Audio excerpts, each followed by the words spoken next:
this is Catherine from Accelerated Reader reading books for you. Today, I will be reading an excerpt from Behaving Wisely, One Man's Journey from Betrayal to Blessing by Brian Edward Johnson. Before I begin reading, I would like to give a big thanks to the author for sending me this book to read on my channel. In the description below, I've included links where you find and purchase this book. Don't forget to like and subscribe. March 4th, 2009. Before I left to go to work this morning, I kissed Vanessa goodbye. There was no feeling in her kiss. That didn't surprise me. At this point, I was just glad she kissed me. During a break from one of my classes, I decided to check my voicemail. It was Mike. He left me a message saying that Vanessa had been lying to me and they'd been talking every day. A few months ago, he had given her a phone that he was paying for so they could talk without it showing up on our T-Mobile account. I found out about the phone and mailed it to Mike. He told me that when he received it, he and Vanessa met halfway between where we lived and Wichita to give it back to her. I called Vanessa to verify what Mike said, but I wasn't able to get through.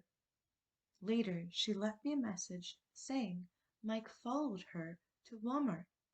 She didn't want him to follow her to her client's house, so she went back home and decided not to work today. Not long after that, I got a phone call from Mike. I decided to answer. He said he broke things off with Vanessa, and now she was chasing him on the highway. I asked him where they were, and after he told me, I called Vanessa. When she answered the phone, she sounded frantic. Before I could ask her what was going on, she said Mike was trying to run her off the road. I asked where she was, and she gave me the same location Mike gave to me. I wasn't sure what to do or who to believe. I told her to come to my job, and I called the police. One of them was lying, but which one? I decided to tell my supervisor everything, since the police, my wife, and possibly her boyfriend were all going to show up at my job. I went outside to meet them. Vanessa pulled up just when I got outside. She got out of the van and ran into my arms. She acted like she had been through a chaotic ordeal. She was so emotionally spent that while I was hugging her, I was having to hold her up. I thought to myself, either she's telling the truth, or this is the best actress I'd ever seen. I told her that she should have stayed at Walmart and called the police from there.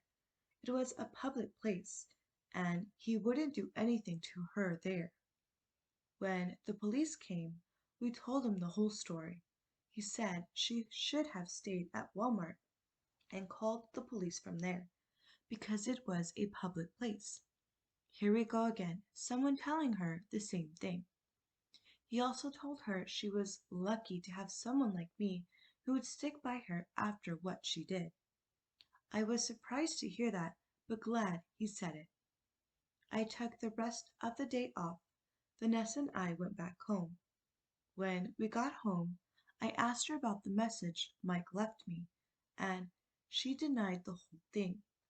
I said I believed all this was very calculated by Mike.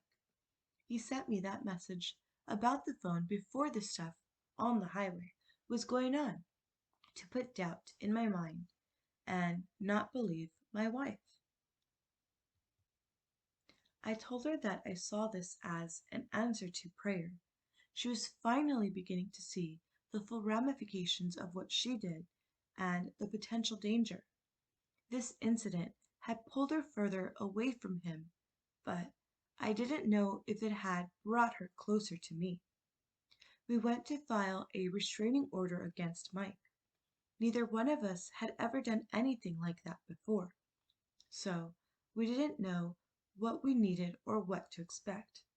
We found out we needed Mike's address. He moved, and we didn't have it. We decided to do everything we could for now and try to figure out a way to get his address later. While Vanessa was filling out the paperwork, I got a text from Mike.